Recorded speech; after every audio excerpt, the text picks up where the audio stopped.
नमस्कार, आप देख रहे हैं नेशन ब्रॉडकास्ट। आज की ये वीडियो बहुत अहम होने वाली है। आप इस वीडियो को पूरा जरूर देखिए।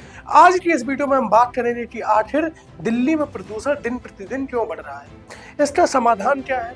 आज की इस वीडियो में हम ये भी जानने की कोशिश करेंगे कि आखिर भारत देश में किस जिले में सबसे अधिक प्रदूषण है और किस जिले में सबसे कम प्रदूषण है, और ये भी जानने की कोशिश करेंगे कि पूरे वर्ल्ड में किस कंट्री में सबसे कम प्रदूषण है।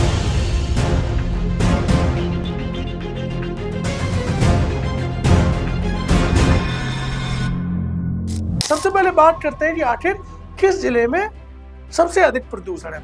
सबसे पहले नंबर पर आता है गाजियाबाद, जिसमें AQI लेवल 422 है। दूसरे नंबर पर आता है नोएडा, जिसमें AQI लेवल 409 है। तीसरे नंबर पर आता है दिल्ली, जिसका AQI लेवल है 382। फिर आता है बागपत, जिसमें AQI लेवल 335। और सबसे कम जिस जिले में AQI यानी कि सबसे कम जिस जिले में प्रदूषण है वह है अहमदनगर, इसमें है AQI लेवल 25 यानी कि 25। अगर हम पूरी दुनिया की बात करें तो लाहौर पाकिस्तान में AQI लेवल 420 के ऊपर है। और वहीं अगर हम बात करें सबसे कम AQI लेवल वाला देश कौन सा है, वह है कनाडा। अब बात करते हैं कि आखिर ये AQI लेवल यानी कि ये प्रदूषण दिल्ली में क्यों सबसे ज्यादा बढ़ रहा है। आजकल सोशल मीडिया पर कई ऐसी रील्स वायरल हो रही है जिसमें लोग ये दावा कर रहे हैं कि देखो दिल्ली में इंडिया गेट प्रदूषण की वजह से दिखाई नहीं दे रहा है। आपने कई ऐसी सोशल मीडिया पर रील्स देखी होगी। सोशल मीडिया पर सैकड़ों रील ऐसी हैं जिसमें लोग अपने घर का एयर प्यूरीफायर दिखा रहे हैं और वह दिखा रहे हैं कि इस प्यूरीफायर में देखिए कितना प्रदूषण इकट्ठा हो गया है। अब सबसे बड़ी बात ये सामने आती है कि आखिर ऐसी क्या वजह है जिसकी वजह से दिल्ली में प्रदूषण दिन प्रतिदिन बढ़ रहा है। सबसे बड़ी जो समस्या है वह है दिल्ली के लोगों के अंदर रील्स बनाने का तो शौक है, लेकिन प्रदूषण से निपटने के लिए सुझाव ढूंढने का कोई शौक नहीं है। ऐसा मैं किस लिए बोल रहा हूँ, ज्यादातर लोग जो रील्स बना रहे हैं अगर वह ये कोशिश कर ले कि वह अपने घर से जब भी निकले तो ना तो मोटरसाइकिल का प्रयोग करें ना ही गाड़ियों का प्रयोग करें, तो शायद दिल्ली में प्रदूषण कम हो जाए। हो सकता हो मेरी वीडियो देखने पर आपको ये लग रहा हो कि बताओ ये कैसा व्यक्ति है और ये प्रदूषण की तारीफ कर रहा है, प्रदूषण जिससे फैल रहा है उनको कुछ कहने की बजाय हमारे ऊपर तंज कस रहा, तो ऐसा नहीं। सबसे वजह दिल्ली में प्रदूषण फैलने की ये है कि आम जनता जागरूक नहीं है। हमें जरूरत ये है कि अपने छोटे मोटे कार्यों के लिए पब्लिक ट्रांसपोर्ट का ज़्यादा से ज़्यादा प्रयोग करें, लेकिन हम ऐसा नहीं करते हैं। हमारे घरों में 3-3, 4-4 कारें हैं, बाइकें हैं। हमें अगर सब्जी भी लेने जाना होता है तो हम बाइक का प्रयोग करते हैं, कहीं अगर हमें घूमने जाना होता है तो हम कार का प्रयोग करते हैं। नोएडा, दिल्ली और ग्रेटर नोएडा जैसे कई शहरों में ये देखा गया है कि लोग सिंगल 1% अपनी गाड़ियों में बैठकर एक स्थान से दूसरे स्थान पर जाता है। ऐसा नहीं करना चाहिए। आप बताइए कि यदि गाड़ी का प्रयोग केवल एक व्यक्ति के लिए कर रहे हैं तो उस व्यक्ति को पब्लिक ट्रांसपोर्ट से जाना चाहिए, ना कि पर्सनल एक पूरी गाड़ी लेकर जाना चाहिए। आप किसी भी हाईवे पर चले जाए, आप देखेंगे कि अगर 10 गाड़ियां रोड पर चल रही हैं तो 10 गाड़ियों में से मात्र 2 या 3 ऐसी गाड़ियां होंगी जिसमें 4 से 5 लोग बैठे होंगे। ज्यादातर गाड़ियों में सिंगल एक ही व्यक्ति बैठा होता है जो खुद गाड़ी चला रहा होता है। तो आखिर हमें ऐसी क्या जरूरत आ गई कि हम सिंगल होते हुए भी हमें कार से चलना पड़ रहा है। हो सकता है कि हमें एक स्थान से दूसरे स्थान पर जाना है तो इसके लिए हमें पब्लिक ट्रांसपोर्ट का प्रयोग करना चाहिए। आज दिल्ली में लोग बीजेपी सरकार पर निशाना साध रहे हैं और लोग कह रहे हैं कि दिल्ली सरकार प्रदूषण को कम नहीं कर पा रही है। और हैरानी की बात यह है कि जो इस सवाल को पूछ रहे हैं वह खुद कार से और मोटरसाइकिल से चल रहे हैं।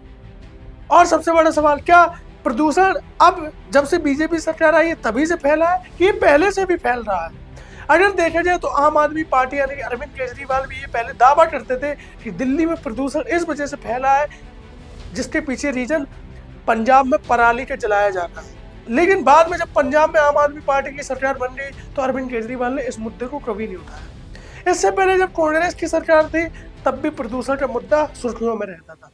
आखिर इसका जवाब क्या है, आखिर इसका समाधान क्या है कि आखिर प्रदूषण दिल्ली में कैसे कम हो। इसका जवाब है कि हमें खुद जागरूक होना पड़ेगा। सरकारें इसके लिए कुछ नहीं कर पाएंगी जब तक हम जागरूक नहीं होंगे। सबसे बड़ी बात यह कि जब जब आप सरकार पर सवाल उठाएंगे तो सरकार उस समस्या से निपटने के लिए समाधान करेगी और समाधान करने के नाम पर करोड़ों अरबों रुपए खर्च होंगे। चाहे आप आम आदमी पार्टी की सरकार ले लीजिए, चाहे आप भारतीय जनता पार्टी की सरकार ले लीजिए। आम आदमी पार्टी की सरकार ने भी प्रदूषण को कम करने के लिए कनॉट प्लेस में कई उपकरण लगाए थे, लेकिन वो फेल हो गए, करोड़ों रुपए बर्बाद हो गए। उसी प्रकार से भारतीय जनता पार्टी भी करोड़ों रुपए प्रदूषण को कम करने के लिए खर्च कर रही है।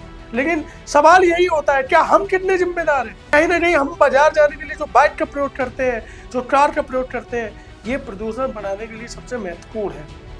दूसरा सबसे बड़ा रीजन है दिल्ली में प्रदूषण न कम हो पाना, ईवी गाड़ियों का ना होना। लोग ईवी गाड़ियों के प्रति अलर्ट नहीं है। लोग ईवी गाड़ियां उनको खरीदना नहीं चाहते क्योंकि उनकी मेंटेनेंस ज़्यादा है, उनके चार्जिंग स्टेशन की प्रॉब्लम है।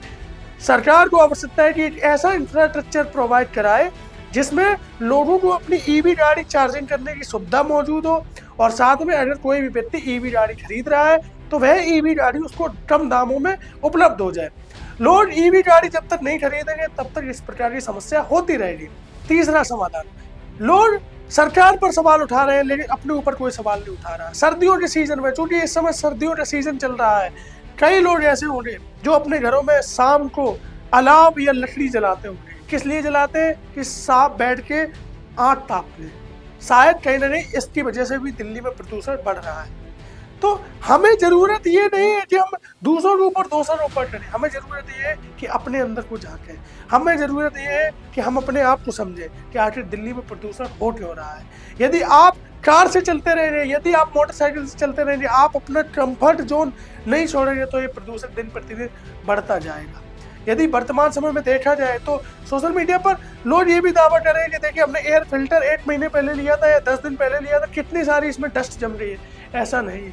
आप कहीं भी चले जाएं, आपके एयर फिल्टर अगर आप उसको यूज करते हैं, आपके एयर फिल्टर में डस्ट जरूर आपको मिलेगी। जितनी ज्यादा आप प्रदूषण के प्रति आप शोर मचाएंगे, जितने ज्यादा आप प्रदूषण के प्रति आंदोलन करेंगे, उतना ज्यादा सरकार को मौका मिलेगा प्रदूषण को कम करने के नाम पर नई नई योजनाएं पारित करने का, प्रदूषण के नाम पर करोड़ों रुपए खर्च करने का, और सरकार को इन्हीं योजनाओं से करोड़ों रुपए की बचत होती है। और सबसे बड़ी बात यह कि इन योजनाओं में जो करोड़ों रुपए खर्च होता है, चाहे वो दिल्ली में छोटी छोटी स्मोक की गाड़ियां चल रही है या जगह जगह जो है प्रदूषण से की रोकथाम के लिए डिवाइसें लगाई जा रही है, जितना भी करोड़ों रुपए खर्च होता है ये आप लोगों की पॉकेट से खर्च होता है, आप लोगों की जेब से खर्च होता है।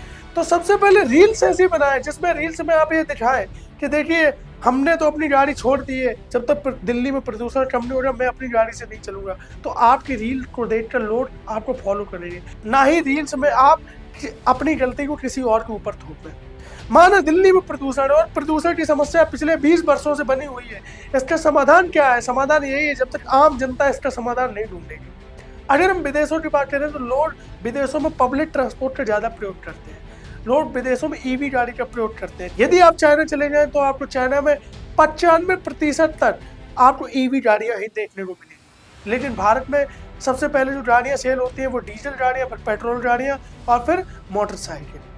सबसे हैरानी की बात यह है कि भारत में प्रदूषण बढ़ने की सबसे बड़ी वजह यह है कि भारत में गाड़ियां आजकल ऐसे मिलती हैं जैसे आप बाजार से कपड़े खरीदने जा रहे हो। आपके पास यदि 2 लाख रुपए है, आप किसी भी शोरूम में चले जाएं, आप आधार कार्ड दें, पैन कार्ड दें, आपको नई चमचमाती हुई कार मिल जाएगी, नई चमचमाती हुई मोटरसाइकिल मिल जाएगी। आवश्यकता है कि इसके ऊपर महत्वपूर्ण कार्रवाई करने की, आवश्यकता है इसके ऊपर नई जागरूकता अभियान चलाने की, और सरकार को एक ऐसा नियम बनाना चाहिए जिसमें कोई भी व्यक्ति अकेला सिंगल गाड़ी में बैठ के नहीं जाएगा। यदि उसको कार लेके जाना है तो कम से कम 4 आदमी अपनी कार में बैठा के जाए, और अन्यथा पब्लिक ट्रांसपोर्ट को यूज करें। इसका यही है समाधान। आज नोएडा, दिल्ली और ग्रेटर नोएडा और गाजियाबाद जैसे जिले भारत देश का अहम हिस्सा है, और यहाँ पर लोगों को सांस लेने में असुविधा हो रही है। इसका जिम्मेदार कहीं ना कहीं हम लोग हैं। हमें आवश्यकता है महत्वपूर्ण कदम उठाने की, हमें आवश्यकता है अपने आप को सुधारने की, हमें आवश्यकता है किसी के ऊपर दोषारोपण करने की नहीं, हमें आवश्यकता है अपने आप को सुधारने की। आपको ये जानकारी कैसी लगी कमेंट में जरूर बताएं। मिलता है अगली वीडियो में किसी नई जानकारी के साथ। वीडियो को देखने के लिए बहुत बहुत धन्यवाद।